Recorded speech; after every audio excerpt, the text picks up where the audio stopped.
Welcome to the Encore Audio Archives YouTube channel. I'm Taper Dave, and this is my channel. I've uploaded hundreds of talks here that I've recorded at meetings in West LA, and I've also recorded conventions starting in 2013. I've got a bunch of those up. And Walt and Mary Murray, the original owners of Encore Audio Archives, started the company in the 80s, and Walt recorded Joe and Charlie's and a bunch of stuff down in VISTA, California. My sobriety date is June 20th of 1994. I hope you find something you like, so please like and subscribe to my channel and comment down below. If you want to hear something that I don't have or that you don't see, I'll see that I get it. Anyways, take care and have a great day if you want to.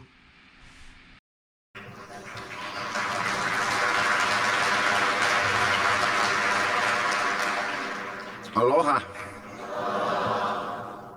My name's Kip Collins, and I am an alcoholic. And I haven't had a drink all day long. You know, if you don't know how good that feels, I feel sorry for you. You know, I didn't hurt anybody all day long today. I didn't hurt myself. I worked this whole week and paid my way. Now that might not impress any of you people, but it sure does please my mother, you know? As we get along, you might understand how amazing just that part of it is, you know? My father's Irish and Sioux, and my mother's Irish and Cherokee. And my daddy liked to drink, and my mama liked to fight, you know? And it shared a general way what it was like, you know, you'd be sitting around waiting for the old man to get home. You know, I loved our Al-Anon speaker today. God, she talked about my mother. It was just described her to a T. We knew about my old man, you know. She would just leave him alone. He'd pass out, you know. My mom would wait and wait and wait and wait and wait. And, you know, and the later it got, the madder she was. And pretty soon you'd hear that pickup coming up the road, be bouncing off the curbs, you know, and if you looked out the windows, you'd see all the neighbors coming outside with their lawn chairs, you know.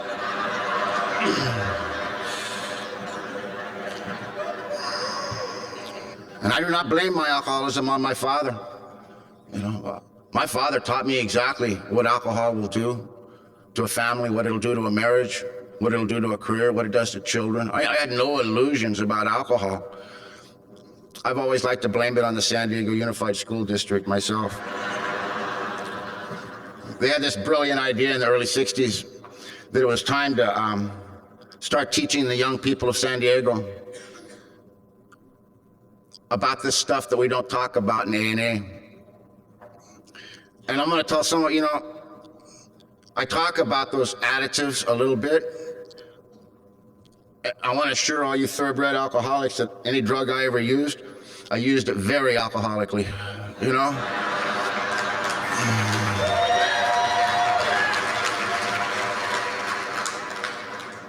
But they took us in this big auditorium, you know, and they had these people come up and talk, and they showed us this movie. And, you know, they turned the lights on, and I hit my buddy Balto in the ribs. I said, Balto, can you get some of that? He says, oh, yeah, my dad smokes that stuff. So he says, meet me after school tomorrow. So I met him after school. I said, so what do we do? He goes, well, we got to go boost some wine. And I said, what for? He goes, I don't know, my old man, he always drinks cheap wine with this stuff. You know, we were willing to go to any lengths, and we didn't want to make any mistakes. So I went in this little market, and I boosted my first short dog, a sweet red port. And we went down this little canyon, and we fired up this reefer, man. And I took a hit off of it, and it made me cough. And I handed that to him, and I took that, and I pulled that screw cap off, and took a big pull off that bottle. You know, and it hit my stomach and bounced right out of me. Just boom, like that, you know? And this is the part I've never understood. They say we don't got willpower. I took another drink, and it tried to yo-yo on me, you know? It gets there, back up, man, I forced it back down. And I got it down, you know? And I took another pull off of it, and that one stayed down a little bit easier. And I drank my bottle, and Balto, he's smoking this joint, you know? And I'm going, hey, can I have the yours? You know, he goes, yeah, that stuff was horrible. And I drank his short dog, and I sat back in this grass, and I kicked back, and I looked at the sky, and I experienced my very first spiritual experience.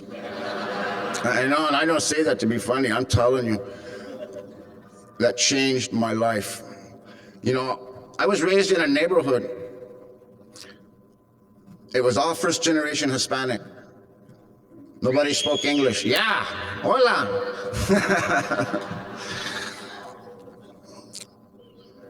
My cousins are all very dark skinned. They have dark hair, brown eyes. All the neighbors had dark hair, brown skin. And I was born with white skin and blue eyes and snow white hair. And when I went outside, the Mexicans wanted to beat my ass, you know? And I went in the house, the Indians wanted to beat my ass, you know? And I knew my case was different, you know? I drank that wine. And I knew about these first 3 steps a long time before I knew about you people, man. I knew I was powerless over this world. I knew my life was unmanageable, man, at 12 years old. I was absolutely terrified. I lived in terror all day, all night of my life.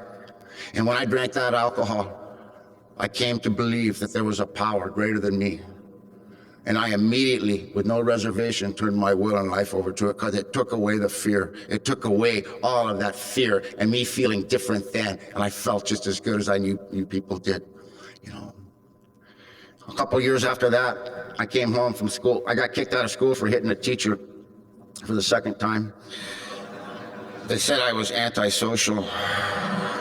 He was a jerk. My mom had found my stash. And my mom, I'll tell you about my mom. She's the greatest mom in the world, man. I mean, my mom, she's aces.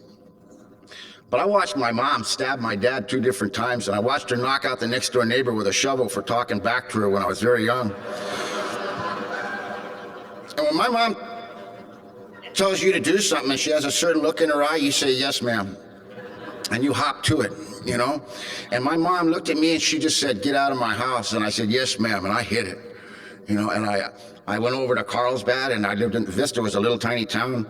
I'd never been anywhere, done anything. And I talking to my friend, he says, what are you gonna do? I said, I don't know. He goes, well, check this out. And he opens up this newspaper and he says, look, all these people, they're going up to San Francisco and all they do there is get high, listen to music and make love. I like music, you know?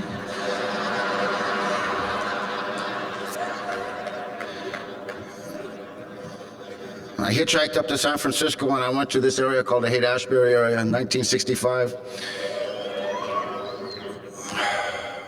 And I'll share in a general way that I can just tell you that I've always been grateful to the God of my understanding that I'm not allergic to penicillin. And the music was pretty good too, you know? I found out right off the bat I was probably the worst hippie that ever got to San Francisco. I grew hair real good. But you know, I've been fighting all my life. And these people were pacifists. And I kept getting in fights. And I didn't quite fit in one more time. But I found out what my true calling was. You know, I found out that actually, in my heart of hearts, I'm just a pure capitalist pig. I saw opportunity, you know?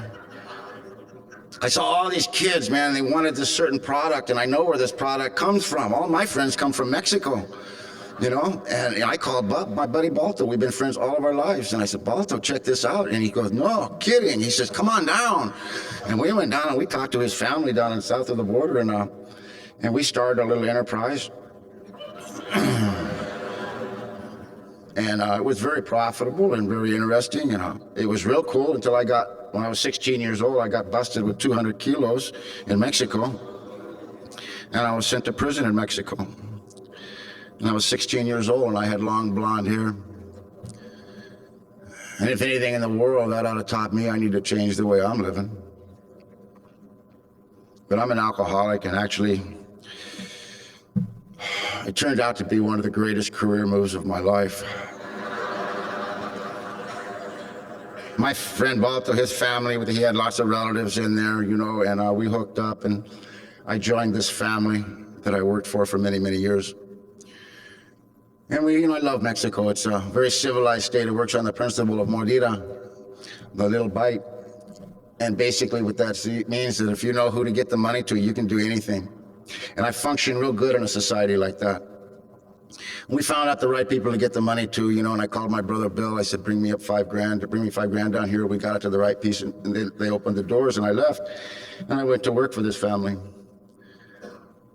You know, when I was 18 years old, 5:30 in the morning, I was arrested for 27 felonies. They told me that they waited till I was 18, until I was old enough to go to prison, you know. And I fought that case. I had the money. I sat in county jail for 2 days short of 1 year fighting that. And I had a good lawyer and I had money. And I eventually beat it. But when I was arrested, I'd been living with this young gal and we were going to have a baby. And I was so excited about that baby. We were young men and we were talking about, I'd listen to these guys talk about what they wanted to be when they grew up. And they were talking about all these professions, you know. In my heart of heart, the only thing I ever wanted to be in my whole life is I wanted to be a father. As long as I can remember, I wanted to have children. I wanted to have a little boy to go fishing with and, you know, and go do all those things. And I wanted to have a little girl. And I was so excited about that. When I got that girl, she never called and the phone was turned off and I never did find out what happened. But when I got out, I went to see her family and they were Hispanic, you know, and they told me to get out of their life. That, you know, just stay away from her. She wasn't even in the state no more, you know, for many, many years. They wouldn't tell me anything about the baby, and I walked around with this big hole in my gut, wondering about this child. I ran into well, about that time, there was all this weird drug that was made by Roar that came out.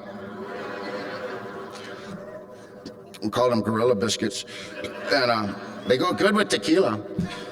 And, you know, I didn't do anything criminal. I just kept doing real stupid things. And I get locked up, you know, and I went to jail 3 times in 1 week one time, and I'd been running around with this young gal, and she kept bailing me out of jail. And the 3rd time she did it, I was real surprised, and I said, how come you keep bailing me out of jail? And she looked at me with this very puzzled look in her eye, and she goes, well, what else would I do? And I married her immediately. God bless her, you know. I'll tell you, Kathy was one of the greatest crime partners I've ever had in my life. She was not afraid of anybody, and when I went to jail, she did not sleep until I was out. And in the business I was in, that's who you want on your side. I'd like to tell you that she's 12 years sober, member of Alcoholics Anonymous today, and she's doing real good.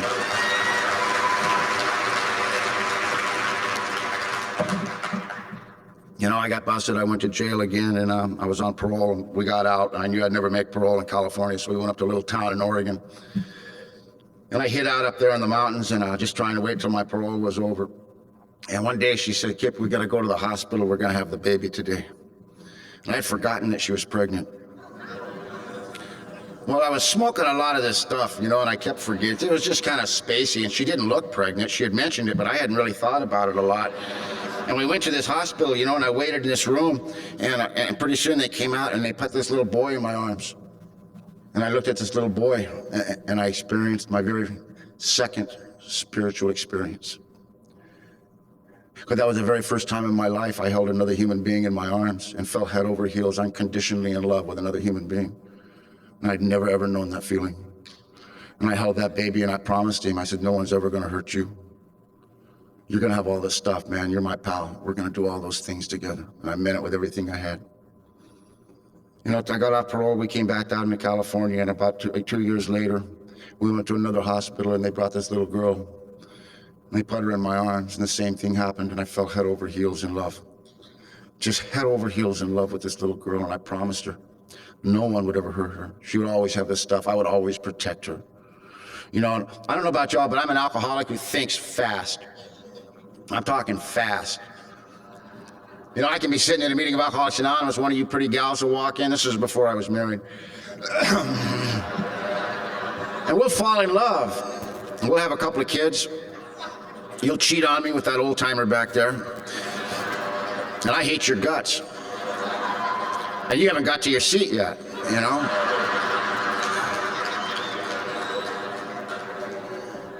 And I'm holding this little girl in my arm, and I'm thinking, you know, there's someone who's going to want to marry her. Some guy's going to want to marry my daughter someday. And so we're going to have the wedding. We'll have it down at Torrey Pines. That's a good, you know, and I'm going to wear this, and she's going to wear that, you know, and we'll have this band. And, you know, I'm planning everything out for a whole life, and they're wanting to have the baby because they haven't weighed her yet, you know.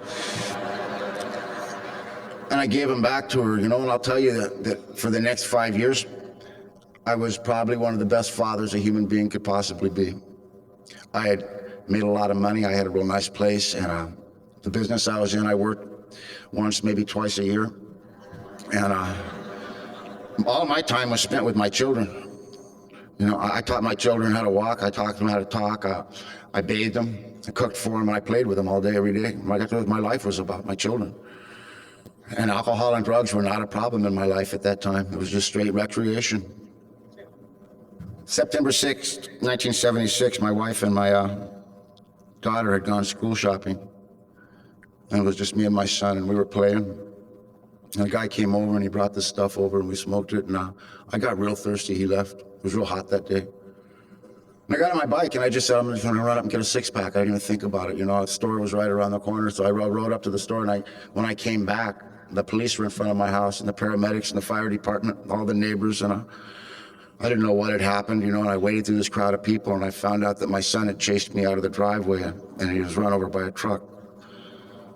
And I got through that crowd of people, and I found my baby laying there, and his head was split open, and I could see his brains, and a big piece of me died. I sat in a hospital with my son in intensive care for 9 months. And we went through 27 major brain surgeries. And every day that I got there, they told me to pray that he died because there was so much brain damage, he would never be able to eat more than a vegetable. And I cried out to, I didn't know nothing about God. Nobody ever taught me anything about God, you know, but I cried out to this God, please give me back my son. And I'll do anything. And my son survived. He made medical history.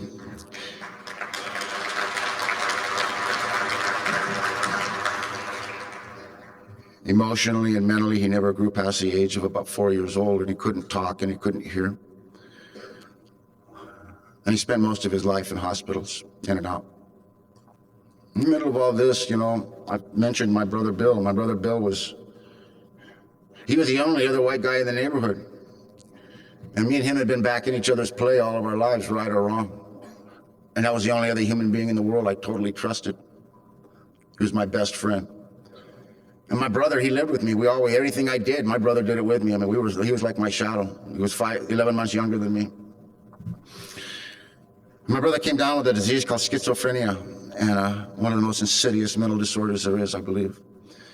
And my family had him hospitalized. And after a while, you know, he called me and he said, hey, Kip, get me out of this place.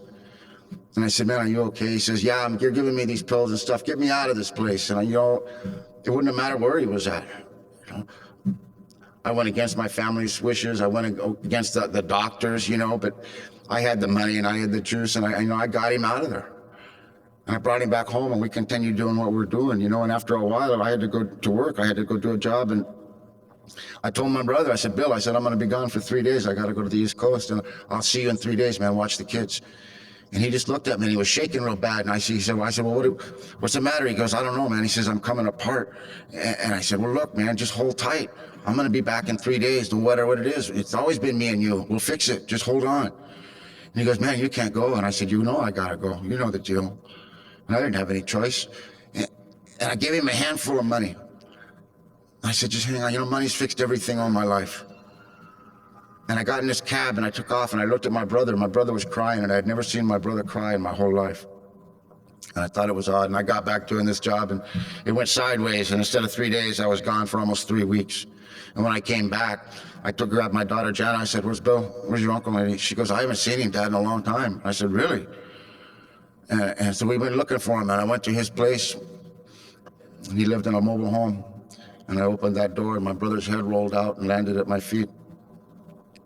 And there was just a big pile of maggots laying in the doorway. And another great big piece of me died. And I tell you this from my heart to yours, that I thank God that I'm an alcoholic.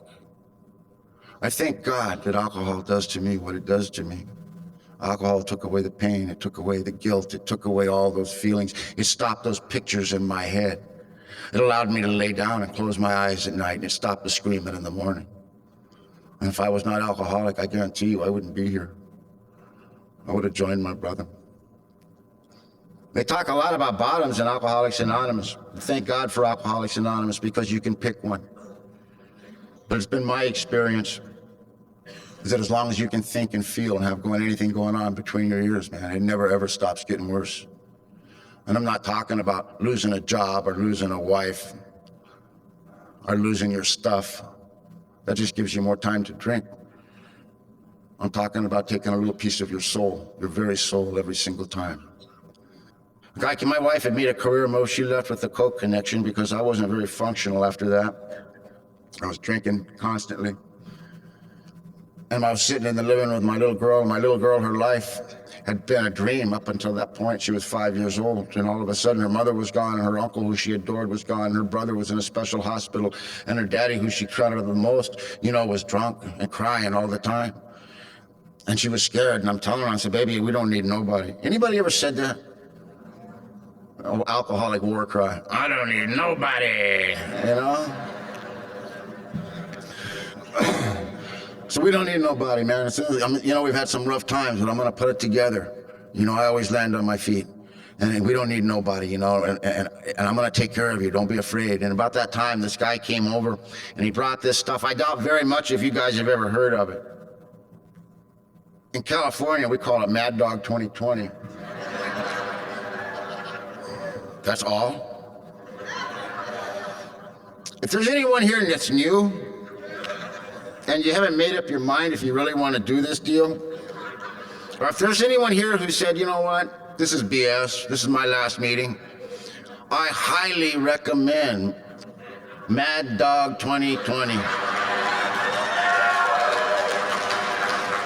It will run your rusty ass back in here so quick. I drank this bottle of Mad Dog 2020, and the next thing I know, this lady's telling me, excuse me, sir, you have to get off the airplane. I was in my living room the last time I looked, and I open my eyes, I'm sitting on this big wide-body jet, and my little girl's sound asleep next to me, and there's this lady looking at me real perturbed, telling me, you gotta get off the plane. I said, where am I? She goes, you're in Fort Lauderdale. I said, I hate Fort Lauderdale. She goes, I don't know nothing about it. You gotta get off the plane. So I get off the plane, I wake my little girl up and try to, get her to cue me without raising undue suspicion. What are we doing in Florida? And she goes, I don't know, Dad. You said, come on, we were leaving. Where are we? I go, oh, we're here. And I did the next indicated thing, I called a cab and I said, you know what, take me to a hotel and stop at a liquor store on the way because I need to figure out what's happened here. And I come to the next morning, completely naked, strapped to this table. And just for a minute, I thought I'd missed something really cool.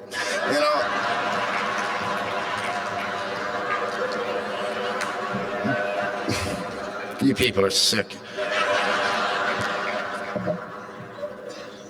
But I noticed there was bars on the window, and it was this real ugly green, and pretty soon I found out what had happened was, apparently, I don't remember all of it to this day, but I had a bottle of tequila, and I was drinking that, and I met this young couple there, and they had some of the local Floridian additives that really allowed you to drink a lot more.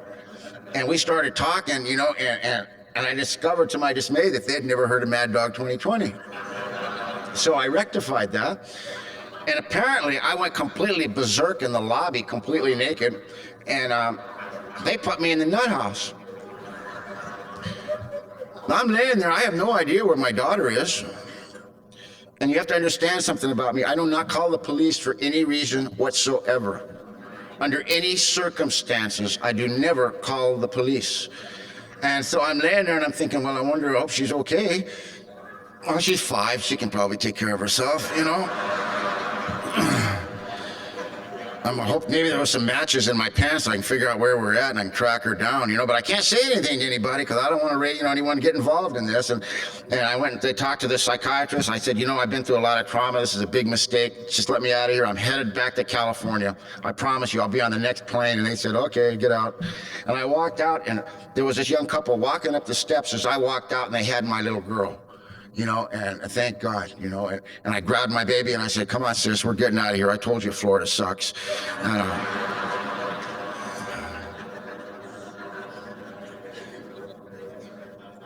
And then it started to get bad.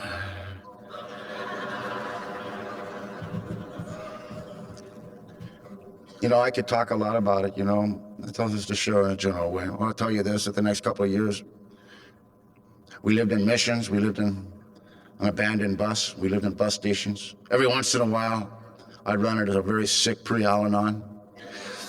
Go through their life like a tornado. If you're here, I'm sorry.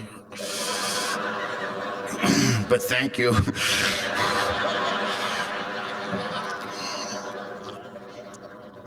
In the last place, I left Georgia just in the nick of time. And I met this young guy on the bus, and me and my little girl, and I was talking to him, and this was a real good Christian man. And he was back to his family, and I started talking to him, and he said, you know what? He goes, you've had a lot of bad breaks. He goes, I'll tell you what, my dad's got a little business, and we got a little place. And why don't you come with us? You know, we'll put you to work. And he says, but you can't drink there. And I go, okay, you know, I just want to get a life. I just want to get a roof over my daughter's head. And they did that. They were the kindest and the nicest people in the world. And I worked at this little job, but I've never had a job before, and I hated it. They don't pay you nothing, you know, but not what I'm used to making. And I didn't drink for 30 days. I also didn't sleep for 30 days.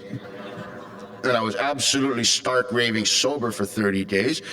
And we got paid, and this guy says, come on, let's go to town, and we'll cash our checks, and I'll buy you a beer. You know, I said, God bless you.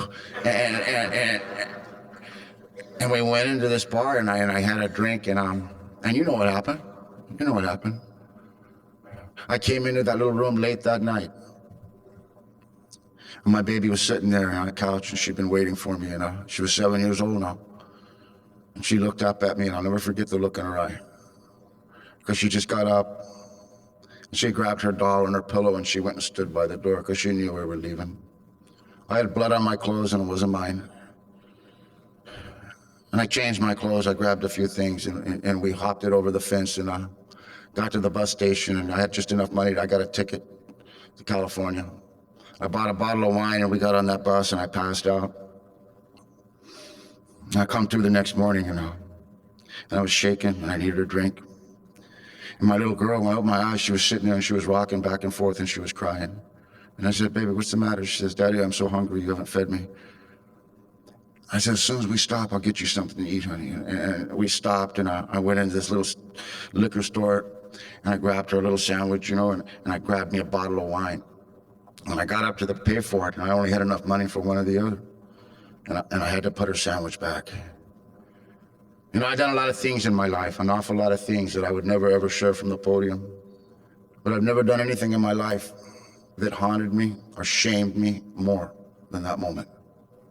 But I got on the bus, and I looked at my little girl, and I said, honey, we didn't have any money, and she could see that bottle of wine under my coat. And there was this wonderful elderly black lady sitting there, and she'd been watching this whole little show, and she said, darling, she says, why don't you come over here and sit with me and help me eat my lunch? I can't eat all this. And I sat in the back, and I drank my wine, and she took care of my little girl. And God bless her wherever she was, wherever she is. When I got to California, and I did what all heroes do at the end of the road. Went to Mom's house. And I told you about my mom. My daughter was my mother's, the apple of her eye. And she had not seen her or heard from her in almost 2 years. She didn't know if she was alive or dead. She didn't know if I was. And I come up showing up at her door, and her favorite little girl was sitting there with stringy hair and dirty dress and obviously been crying. And she grabbed my daughter and pulled her in the house, and she pointed at me. She says, get off my property, and don't you ever come back here. And I said, yes, ma'am. And I backed up, and thank God my mom, she saved my daughter's life. In the next few years, I don't know too much about it. Most of it's hearsay. I know on this one corner, I went to jail, and in this 1 year, I was there for 3 years, but this 1 year, I went to jail 52 times for drunk in public.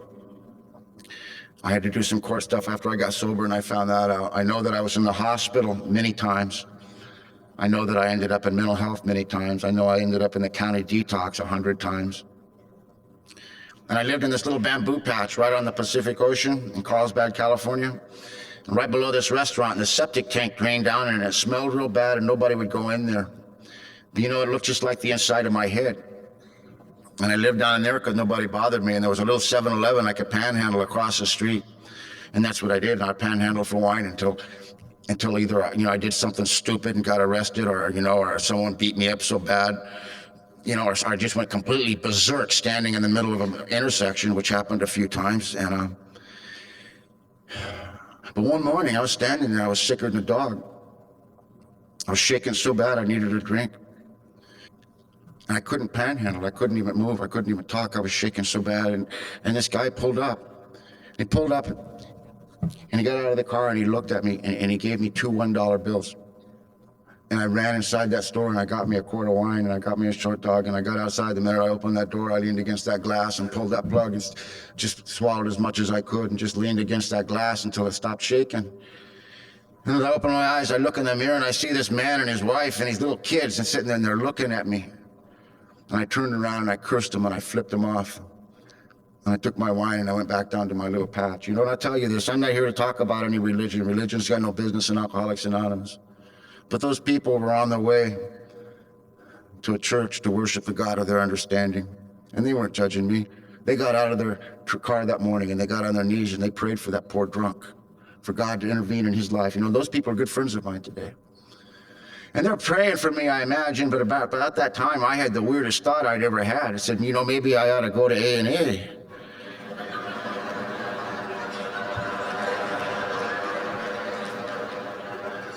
I've been to A&A. You know, those A&A people would come to those jails and, you know, and those different institutions and DSOCs and hospitals, and they'd bring that big ugly blue book and tell me about how wonderful it was to be sober, you know, and I would patiently explain to them that I am not an alcoholic. I'm a drug addict. I just can't afford any drugs right now, you know?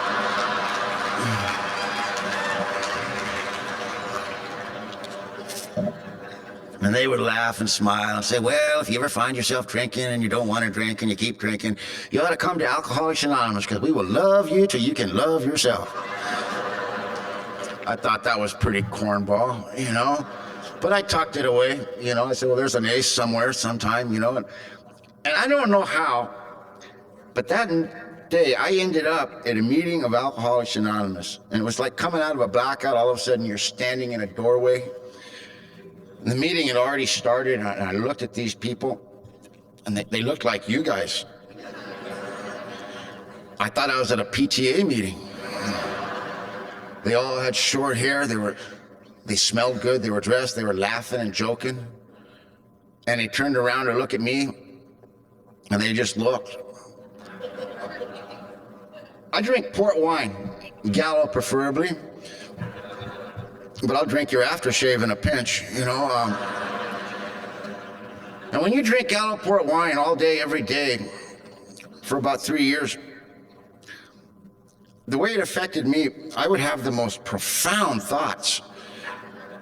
But somewhere between here and here, it would get stuck. And I'd start to say something very brilliant, but what would come out was, ah! And that was great for panhandling. They asked me to identify myself, and I stood there and I looked at all these squares, man, and I went, ah.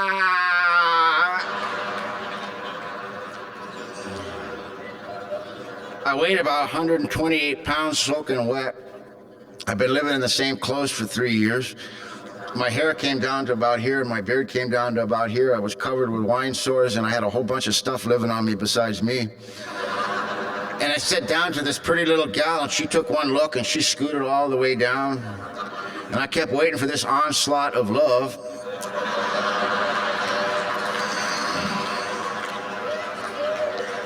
And they're looking at me, and I'm looking at them. And I'm going, boy, was this a mistake? And I'm getting ready to leave, man. I am nervous. And they're talking about God. And then I saw them pass this basket, and I knew they were all going to start singing any minute. And oh, man, and I got to get out of this place.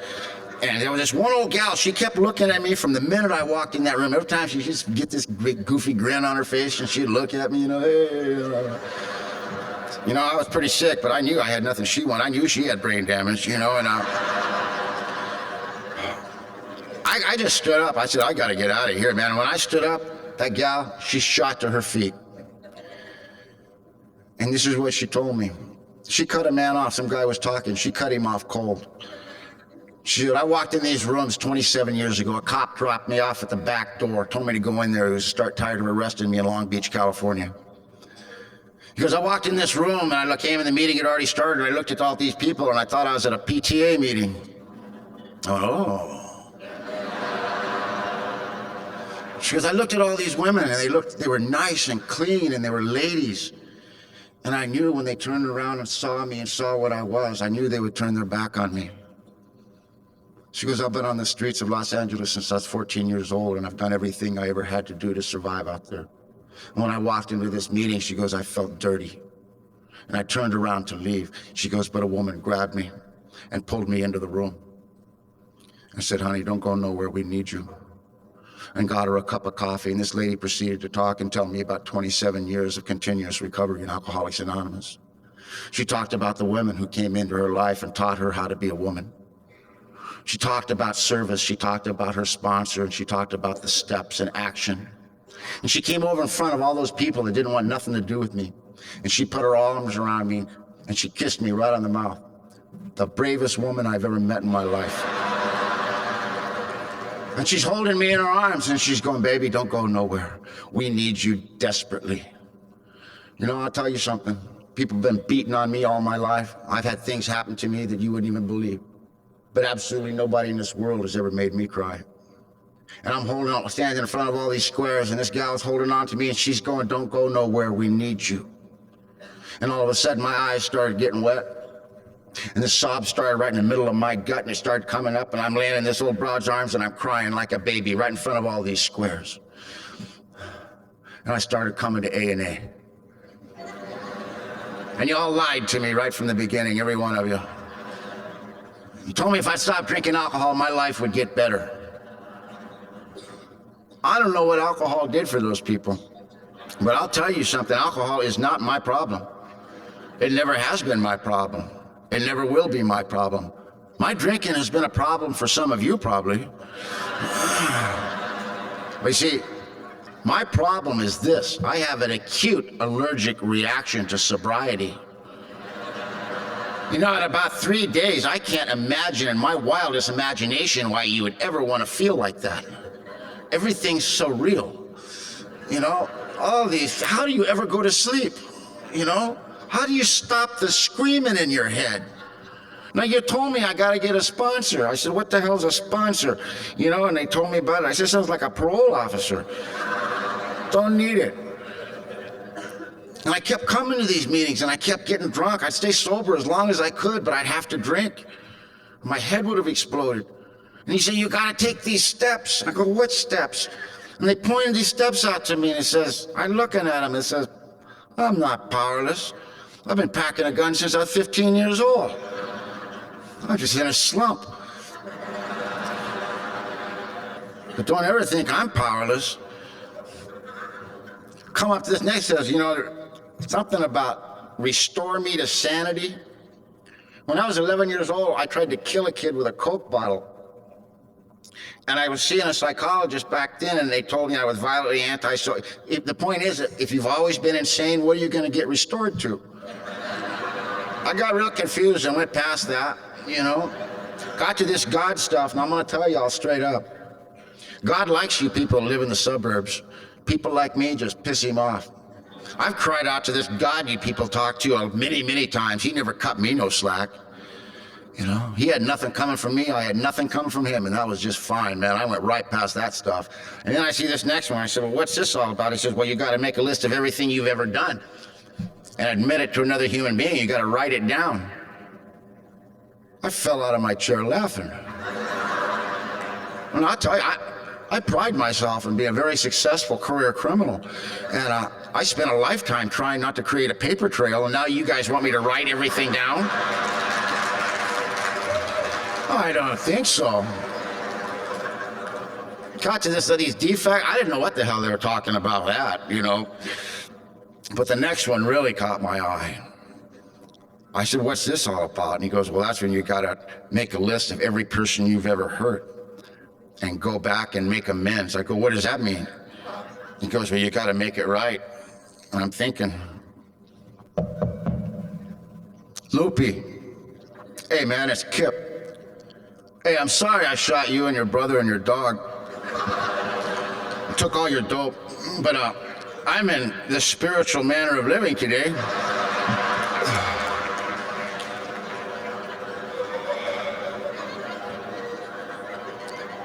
You see, I never burned a bridge in my life.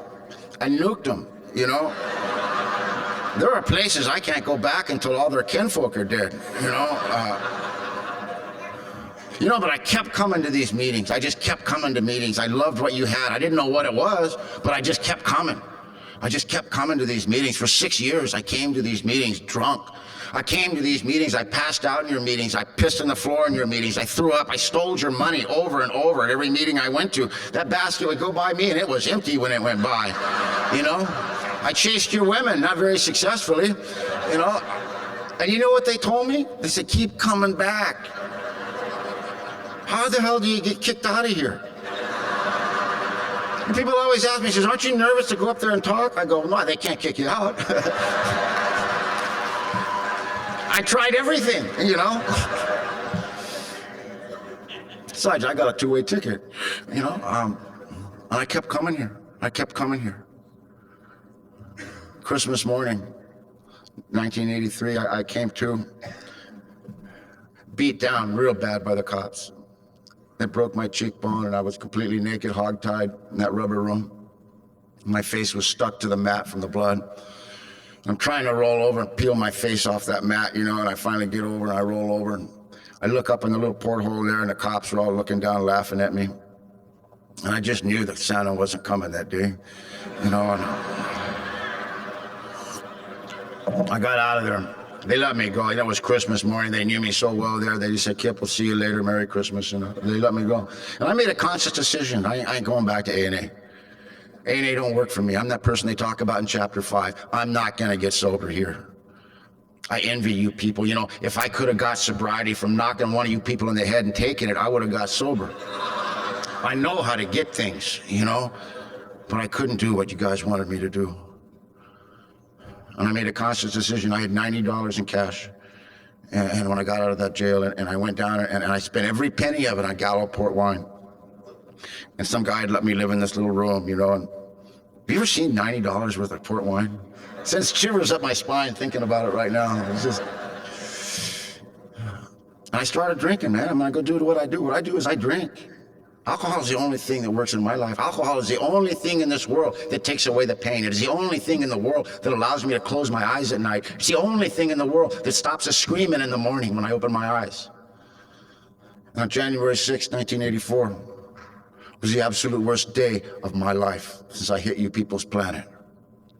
And I remember that day crystal clear because that was the day that alcohol didn't work no more. In the big book of Alcoholics Anonymous and A Vision for You, it outlines it very clearly. It says there'll come a time when you cannot imagine life with alcohol or without it. You've been coming to A&A for a long time, and AA don't work for you.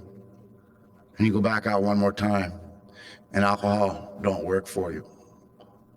I'm going to tell you that you're going to know loneliness such as few people can even imagine. And you'll kind of come to the jumping off spot, and you're going to wish for the end. And I know what that means. I know what that means to the very fiber of my soul.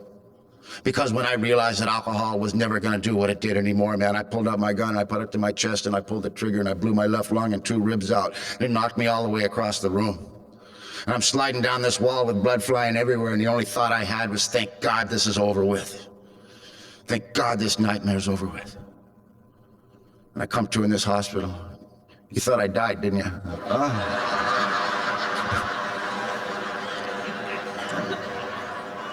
I hear these people say, for me to drink is to die. Only if you're lucky. There was this guy in Alcoholics Anonymous, I hated his guts. His name was Charles Tuck. I'll break his anonymity. He's at the big meeting now. Charlie was one of those guys, one of those old timers that always wear a suit to a meeting. Always had his big book under one arm. He was born in this blue suit. I think he slept in it. He always wore wingtips. And he was, I'm a grateful alcoholic, you know. He had the deepest, graveliest voice in the whole world. And he came up to me at a meeting when I was coming in and out all those times, you know, and he got dead in my face at this table. He looked me right in the eye and he said, you think you're pretty tough, don't you, kid? And I looked him in the eye and I gave him my best jailhouse look. I said, I'm tough enough, old man, don't you ever doubt that. He looked me in the eye and he got this big grin. He says, you ain't tough. He says, "You're the scaredest son of a bitch in this room. Now that might make you dangerous, but it don't make you tough." And he walked away laughing at me.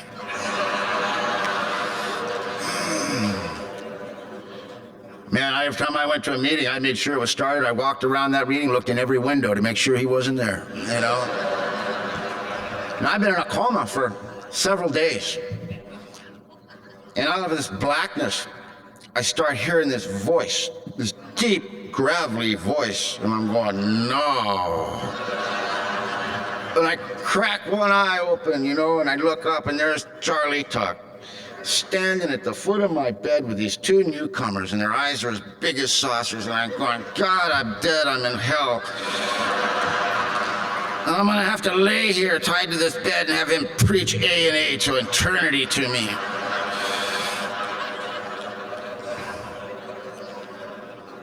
I wasn't dead, I already told you that, and you know, I know he's gonna start this stuff up, man, you know, Charlie never said one word to me.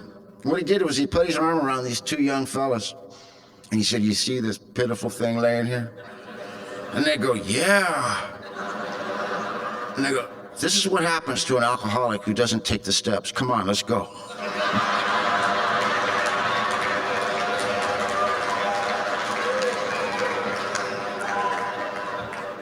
Hurt my feelings, you know.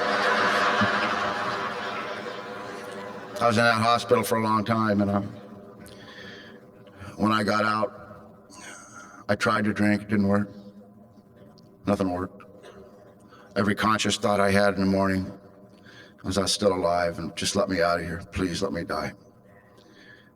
Just stop this pain, stop this loneliness, this terror. And I come to May 12th, 1984, the same way I've come to 1,000 times. Except this day was different.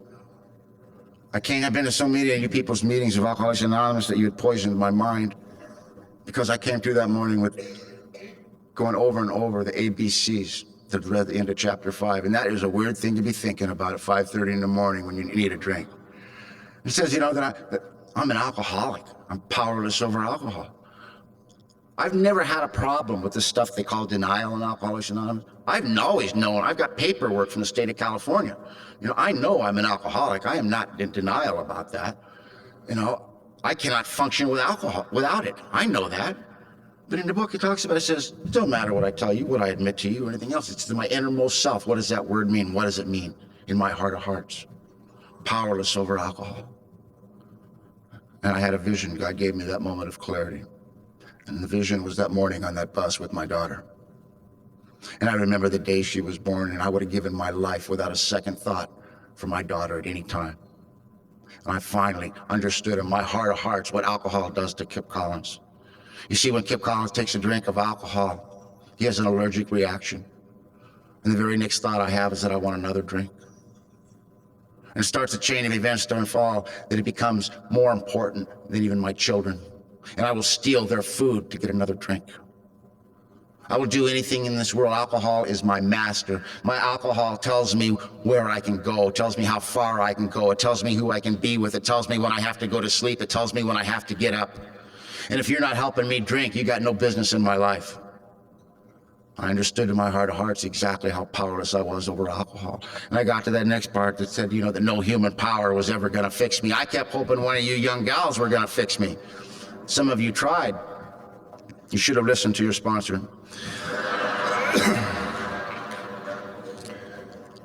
And that left me that last thing, the thing I've been dodging since I got here. That God stuff. Said, but God couldn't, would if he were saw it. I started thinking about the people in Alcoholics Anonymous who really had what I wanted. And it had nothing to do with their money, their stuff, or their women. It had to do with the look in their eye and the way they walked through life one day at a time with a little bit of dignity, with no matter what. And all these people had one thing in common. They talked about this power that did for them what they could not do for themselves. And I got on my knees that morning and I said this little prayer. I said, you know, I don't know who you are. And I sure hope it don't make no difference. But I'll do whatever you want me to do if I don't have to drink. And if you're not there, I'm screwed. And I don't have no big vocabulary to tell you, but I'm going to tell you this.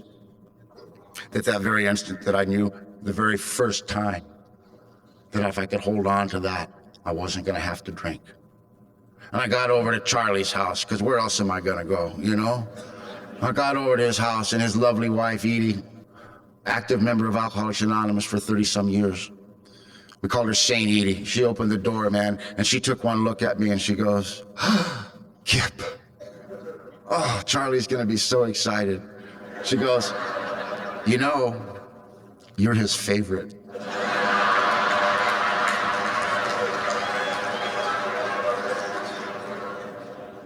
She has no idea how much I needed to hear that, you know?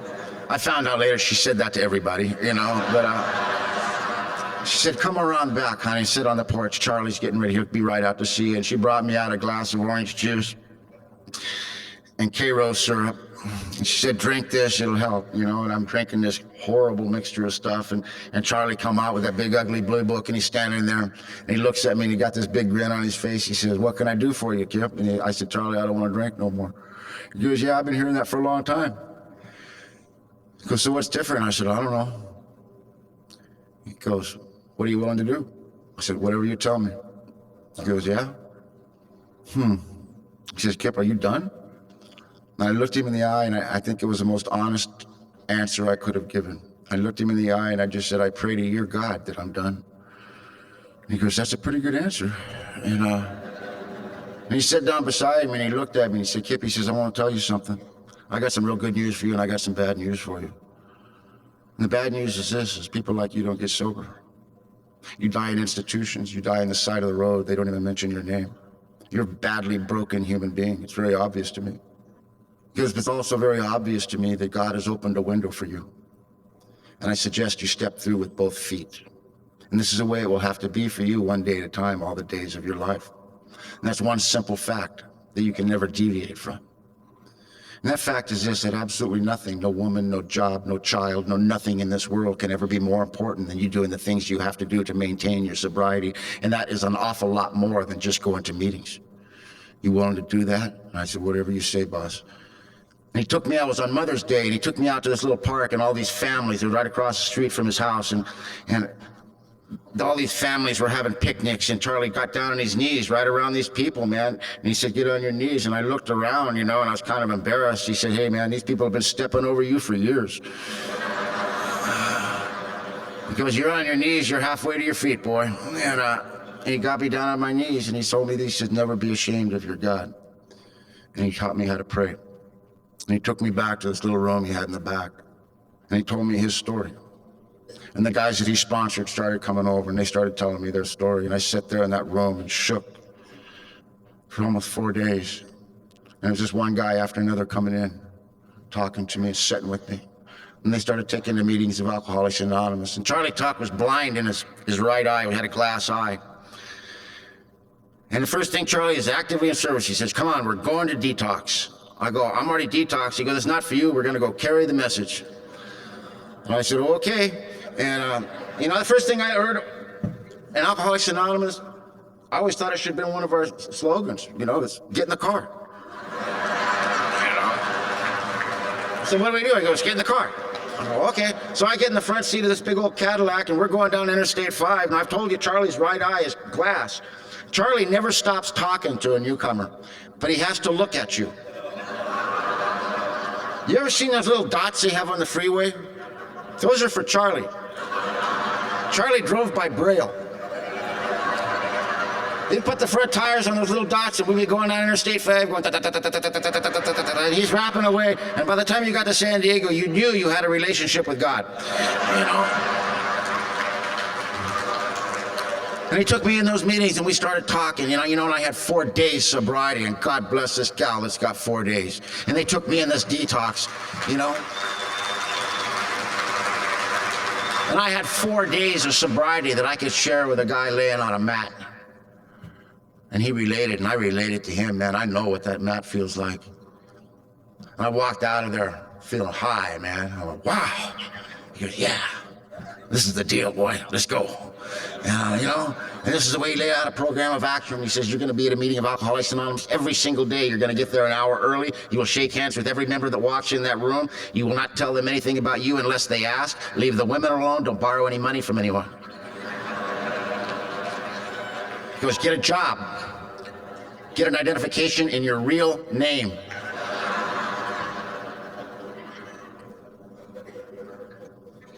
And he had me at a meeting of Alcoholics Anonymous every single night, and he got me actively involved in service. Charlie took me through this 12 steps the first 9 months, and then when he says launched into a course of vigorous action, I mean, there's no turning back when you're with Charlie Tuck, man. You go right through everything. And we were at meetings of Alcoholics Anonymous, and we were at this institution, we were at that institution, we were all over the place every single night. And things in my life started getting different. Told me to get a job. I've never worked, man. Not really. And I got a job. He told me, I said, how do I get a job? And he goes, well, how'd you get sober? I said, I asked God to help me get sober. He says, tell God you need a job. In fact, tell God you need a trade. And then whatever comes up, that's what he wants you to be. I went, are you sure? He goes, yeah. So I got down on my knees. I said, God, I need a trade. I'll take whatever you got. And I said, so what do I do now? He says, well, go find it. I walked out the room, you know, and I started hitchhiking into town, and this car pickup rolled up, and the guy pulled up, and he says, the very first car, he says, hey, you want a job? Scared me to death. I said, what kind of job? He goes, well, it's painting. I go, I don't like to paint. He goes, I'll teach you how. I said, I ain't got a car. He says, I'm right around the corner. You get there in the morning, I'll get you to and from. I went, okay. And I called Charlie. I said, Charlie, I got a job. He goes, good, what is it? I go, it's painting. He goes, good, that's a good job for you. You don't have to think. He goes, you're going to make a commitment. And this is a word. This is the word that has saved my life in Alcoholics Anonymous and affected every area of my life in a very positive way. Because the very first thing I learned as a member of Alcoholics Anonymous is what the word commitment means. And see, it means something different to us than it does to those people out there. I'm a member of Alcoholics Anonymous. And if I tell you I have a commitment to do something, there's only one excuse for not doing it, and that was I died on the way there. And that's the way I was raised in Alcoholics Anonymous. He says, you know, you used all your excuses up the day before you got here, man. You ain't got nothing coming. He goes, from this day forward, you'll be accountable for all of your actions, your reactions, and your inactions. I'm going, whoa. He says, and that'll keep your nose out of everybody else's business. Found out that I was real good at that. God knew I was a painter. I didn't, you know, and I worked for that company for a long time, and after a while, at 3 years sobriety, the state of California gave me my driver's license back, which is a 20-minute pitch in itself. I got my driver's license. I got my contractor's license. I passed it the very first time. I became a painting contractor. I went down. My sponsor wouldn't let me buy anything on credit. I'd saved my money. I went down. I bought a brand new pickup and paid cash. And I came home, you know, and I'd met this woman, I'd fallen in love, and I'd gotten married, and we had this little house, and my life was good. And I walked in, and the phone rang, and she said, little girl, she says, is your name Kip? And I said, yeah. She goes, do you know? So, and I said, boy, a long time ago. She goes, that's my mother, and you're my father. And I've been looking for you for a long time. And that little girl that was born so many years ago, she tracked me down. You know, there's part of me that I'm not real proud of. From where I come from, my environment that I grew up in, there was a color line, and you don't ever step across that color line in the culture that I lived in. You don't have any animosity, but that's just the way it was. And I went to go meet she goes, I want you to meet your grandchildren. And I said, my grandchildren? She goes, yeah, you have 3 grandchildren. And I met at this meeting, and I go up to meet my grandchildren, and I got out, and my grandchildren are black. And I look at the little girl comes up to me, and she's got my nose and blue eyes and chocolate skin. She looks up at me and she goes, you my grandpa? And I fell head over heels in love. You know? And I said, I sure am, sugar.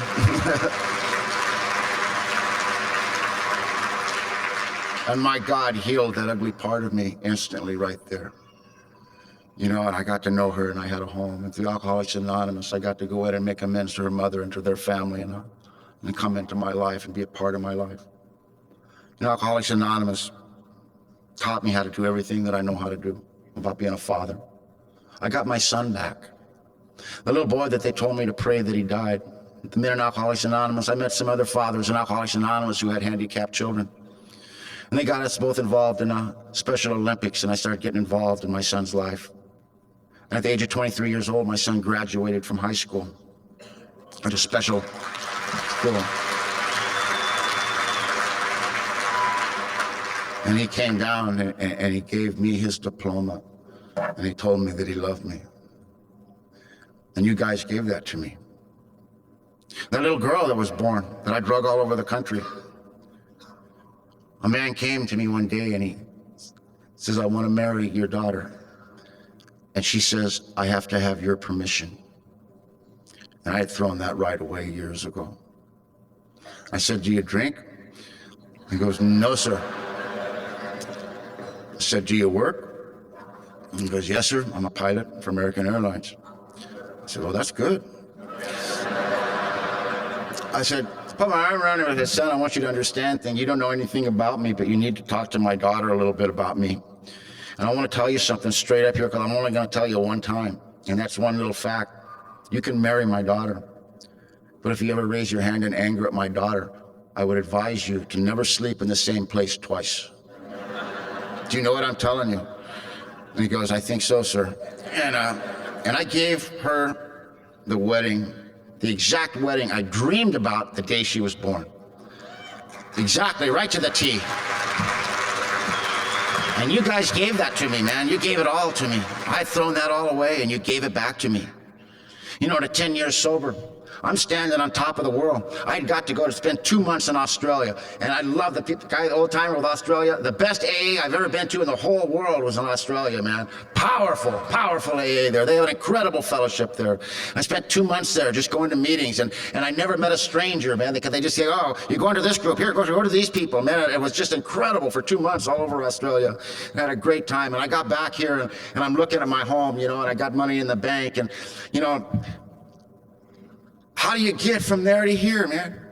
How do you get from that place to here?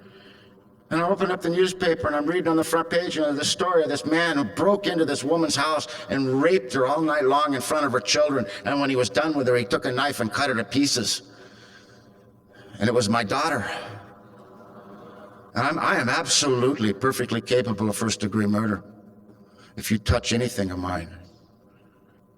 I got real ice cold inside, you know, and I went to that hospital. He didn't kill my daughter, but he destroyed her totally. She cut her breast and her face, and she lost her left arm, and she didn't even look human. Where I come from, you don't do that. You don't ever let anything like that slide. And you see, I don't talk about things because I'm a professional. I hate co-defendants, you know? And I can't talk about this, man. I can't talk about it. I can't go to meetings. I'm laying there at night. I'm absolutely insane. And my sponsor said every answer for any problem I had, I'd find it in the big book. And I took that big book and I read it from page to page, every single word very carefully, not looking for a solution. I was looking for a loophole, you know? And if there's anyone here tonight that's got a resentment they can't get rid of, I've done exhaustive research. All it says is this. It says that, you know what, I'm an alcoholic. I am not allowed the dubious luxury of normal people to carry anger, because it'll cut me off from the sunlight of the spirit. The insanity will return and I'll drink. And for me to drink is to die. My sponsor told me I have to do the things. There's a lot more than going to meetings. You know, they walk in these rooms and they tell you, are you willing to go to any length? When you first get here, you don't even know what that means. You have no idea what that means. Old guy at my meeting used to go up and he says, you know, you don't know if alcoholics really even works until it's midnight, until it's just you sitting there in your house. Ain't no one around to impress, and it's just you. And at that time, something's gonna come up in your life so unacceptable to you that you're gonna get to find out maybe if, you know, maybe you're one meeting short. Or maybe you just left that little bit out of your fourth step that you didn't want to really get honest with. Maybe you were just one 12 steps short, you know? You're going to find out right then and there if there's any conditions about you staying sober. In the book, it told me if I've got a resentment that I can't get rid of, it tells me I've got to get on my knees and pray for that human being to have everything out of life that I want. The hardest thing I've ever done since I landed on you folks' planet, man, was to get on my knees and pray for that animal. And I'm not telling you I forgive you, man, but I'm working on it, you know? But the insanity went away. And I was able to go start talking about it. I was able to start crying about it. I was able to go and be a father to my daughter and help her. I was able to be a grandfather to my grandchildren and help them when they needed me the most in their whole life. And I didn't have to hurt nobody. And I didn't have to hurt myself, and I didn't have to drink. And Alcoholics Anonymous works real good. You know, and I got through that and it worked. Right after that, they told me I had cancer and they're gonna cut my lips off. I like my lips, right where they're at. Told me I had to have this surgery. I went to doctor after doctor after doctor, and I found this plastic surgeon. And he said, well, we're going to do this radical surgery on you, but it's going to be extremely painful. And he says, are you allergic to narcotics? I said, have you ever seen an active heroin addict? He goes, well, yeah, in hospital. I said, no, not in the hospital, in your living room. He goes, why? I said, if you cut any narcotics in my body, I'm moving in with you, big boy.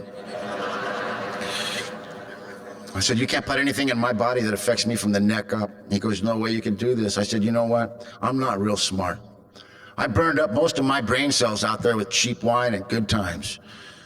But the one thing I do know with all of my heart is that no matter what I got to do to stay sober, that it's easier to stay sober than to get sober. And I don't think I could ever want to get sober again. I don't know if God would ever open that window for me again. And I would rather die of this cancer than you put that drug in my body. And we did that, you know, and I'm going to tell you, I did it with Novocaine and aspirin. And I did not do it with any kind of dignity at all. I sniveled and whined and cried. And, you know, the kind of guys I run around with, they come over and, you know, they cut my lip from here to here down to here and put everything back together. And it was pretty tight. And these guys would come over and try to make me laugh, you know. I've met a few here that are like that, you know. My kind of people. And, you know, these guys stuck with me. The men that I run with, man, my home group, they stuck with me. These guys sat around the clock with me, man. They'd sit there and listen to me whine. They just helped me. They wouldn't leave. They wouldn't leave me alone. And I got through it, you know, and I didn't have to put anything in my body, and everything healed. And I'm happy to tell you that I haven't had a recurrence of that, you know. You know, right after that, the woman that I had married, Connie, I loved Connie, the very first woman I'd ever been intimate with. And I'm not talking about sex, I'm talking about intimacy, because I learned how to do that around here. I learned how to take off all the armor in front of a woman and stand in front of her broad, you know. And you know what? She didn't back up. And we had a great relationship, and I'm madly, madly in love with this woman. You know, it's something that had been going on. I've been real busy with my daughter and this cancer and everything, and there was something that had been going on with her, and I couldn't put my finger on it. You know, we'd been growing a little bit distant, and I came home one day, and she was sitting there crying, and I said, what's the matter? She goes, I can't do this no more. And I said, do what? She goes, I can't live this lie no more. I'm gonna drink. I said, what are you talking about? She goes, Kip, I don't want to hurt you. And I go, oh, then please don't, you know.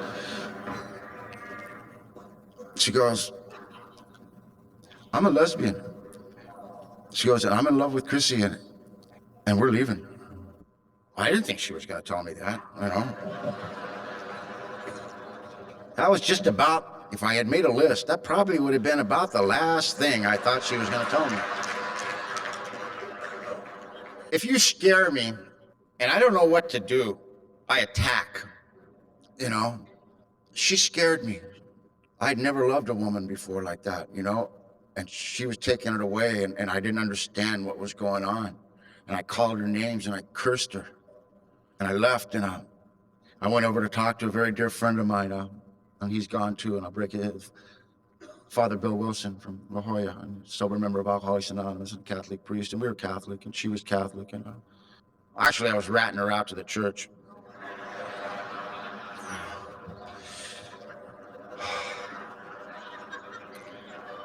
And I'm sitting in this room with Father Bill, and I'm telling him this sad woe, you know? And I tell him this story, and he's looking at me, he's going, I said, so what do you think, Father? He goes, I think you're pretty disgusting. I go, me? He goes, yeah, you. I go, why do you say that? He said, well, you know, you're always talking about that big book and this program you work and everything else. You ever bothered to read page 62? 61? What does it have to do with me? He goes, oh, you don't know. He goes, why don't you read it? It talks about a man in there who thought he could wrest satisfaction out of life if he did everything just right. On the bottom of page 62, it talks about, you know, here's the how and the why of it. The first thing we got to do is quit playing God. It didn't work. This is to be the keystone of the new and triumphal arch that I walk to freedom. How does that apply to me? Because you're telling me all you did for her, and what a wonderful human being you've been to her, and now she has done this to you. She didn't do anything to you. other than be honest with you. And she was going to jeopardize her sobriety. She had to make a decision. She was brave enough and thought enough of you to come and tell you face to face. You think that was easy for her? I said, no, I imagine it wasn't. And she goes, I said, so what do I do? He goes, you owe her an amends. Found out something very interesting. He told me to go write an inventory about what I knew about love. And the only unconditional love I've ever known in my life was from you people. You people didn't ask me about my sexuality when I walked in here. You didn't ask me about nothing. You just loved me. The only people in the world that never turned their back on me. My children have never stopped loving me. My God has never, ever stopped loving me, no matter what. That's all I knew. And I say, I love this woman. I didn't even know what love meant. And I had to go to an inventory on this, and I realized I did love her, and I wanted her to be happy more than anything in the world. And I wanted her to be sober every bit as much as I wanted to be sober. And what happened, and we gave her a divorce, and it was pretty amicable. And, you know, she kept my last name, and what she did, she became my sister. I didn't know you could do that, you know? But, you know, me and Connie, our relationship wasn't just based on sex. We had a really good relationship with human beings and 2 members of Alcoholics Anonymous, and we didn't have to throw all that part away. You know, it just changed, you know, and it's good. And right after that, I got attacked by a dog and almost tore my arm off. And I'm in this hospital, and all the guys are around me. They won't let them put any dope in me or anything like that. And I can't work no more, you know, and I ended up through everything. I lost my business. I lost my house. I lost everything in the world, down to everything of just being my son, my dog. And me and my son, he was the last thing left. And one day he got sick, and I had to take him to the hospital. And I sat with him in that hospital. And on October 4th of 1993, he died in my arms. And I love the motto right here. My story. You see, because when this was going on, this is when the promises all came true to me. When it says, "What I will know serenity." I will know what that word means. I don't know what it means to you people. I'm going to tell you what it means to me. My relationship with God is the most sound thing in my life. It's the realest thing in my life. Serenity was watching the thing I love the most in this world die, and hurting more than I knew it was humanly possible to hurt. But at the same time, in my heart of hearts, knowing that this was God's business and God don't make mistakes. Knowing that, no regrets. And when my son died, I shaved him for the last time, and I cleaned his body, and I got him ready for the coroner. And I got down on my knees, and I thank God, my God, for all of you people who taught me to be the kind of father I dreamed about being the day he was born. And you people taught me how to do that. And you let me have that relationship with my son for 10 years that I'd thrown away. You gave it all back. You know, and I got up, man, and I'd never done anything, and I decided I'm going to go to school and get a degree. And they told me it was going to take me 5 years. I told them I'd give them 2, and I did it. And I wanted to jam a woman into my life right away. And I told my sponsor, I said, you know, I really need a relationship. I'm very lonely. Because you're not lonely. He says, you're horny. He says, this is a big difference. He goes, you know, Kip, I'm going to give you some advice. And I want to tell the young people here, and not just the young people. The best advice my sponsor ever told me. There were 2 things. He told me one time, he says, Kip, anytime Kip's talking to Kip about Kip, it's a lie. That was true. The next best advice he ever gave me was this. He says, Kip, it is absolutely impossible for an alcoholic to have a relationship if they need one. Because you're looking for a woman to validate you for a man. All you're going to do is hurt someone. Because you want to hurt someone? I want to know. He goes, leave women alone. You don't need anyone in your life. You need to learn how to live by yourself and be by yourself and take care of yourself. You don't need a woman. When you don't need a woman, you can have one. But up to that point, all you're going to do is hurt someone. And so I went, okay. I said, well, can I date? You know, and he goes, yeah, but don't let nothing get serious, you know. And you know what? I was real busy. I was going to school. And I had a few affairs. That happens here. Probably not to you guys, but anyway.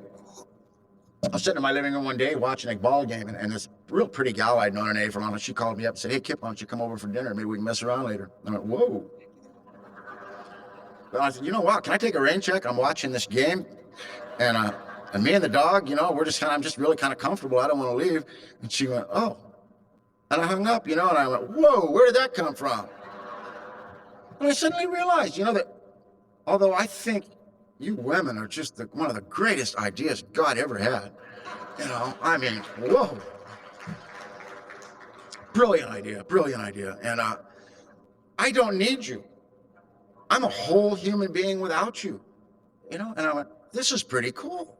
This is what he was talking about.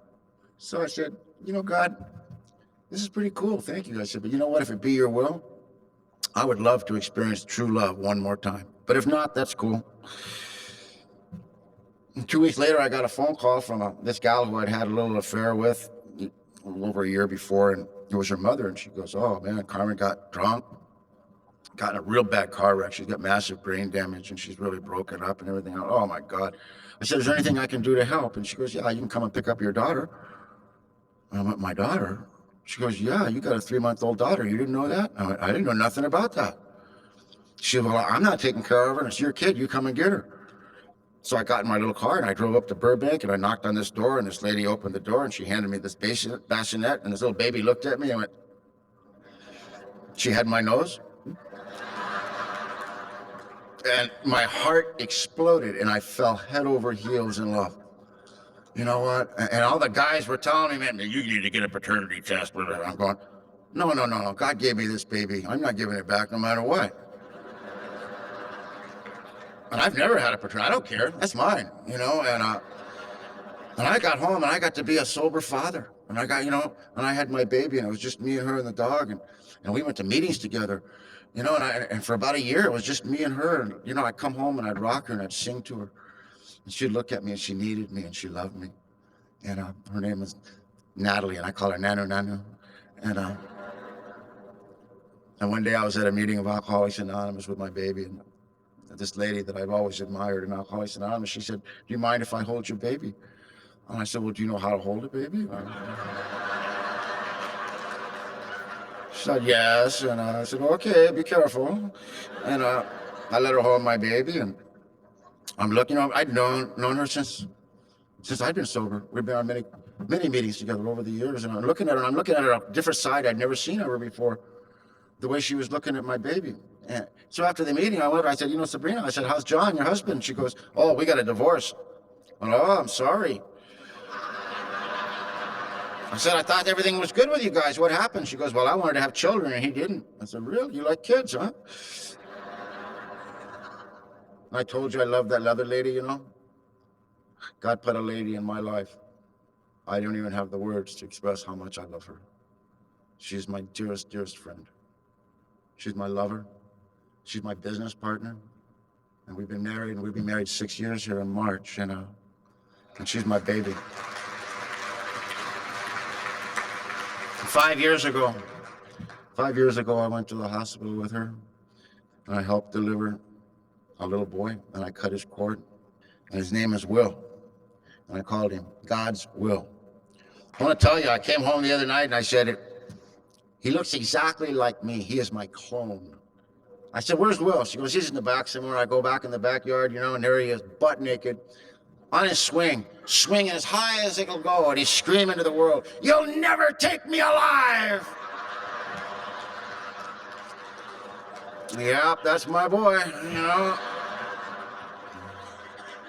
I have a beautiful home. I have a very good business. When I drive into my neighborhood, all my neighbors wave at me. I've got friends. I want to tell you one little thing about my home group. I didn't have any money when my son died. I didn't have a penny. My home group is a group of convicts, robbers roost. We have over 500 years in prison amongst us. When they heard that I was in need, they passed the hat one time at my meeting, and they raised $12,000, and they gave my son a first-class funeral. Those are the kind of people I run with. Not just talk, We're involved in each other's lives, man. They're my family. I want to thank you all for letting me be here tonight.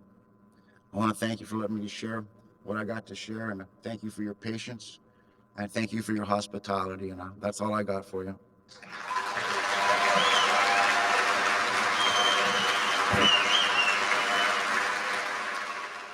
I think we got a great talk going on here. Thanks for watching the channel. Taper Dave here. Just curious, do you think this is better than Zoom? Okay, this is how I prepare my drone for launching. I like to do it inside the cab of my truck so I'm not standing outside in the weather. To install the joysticks for control, up and down, right and left, powered on. I have an Android phone that I use to connect it to the drone with.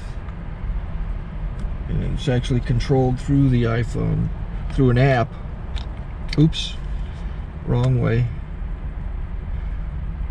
It's actually controlled through the iPhone, or through this Android phone, through the app. It's actually controlled through the Android phone, through an app, and you connect it through this short connection right here.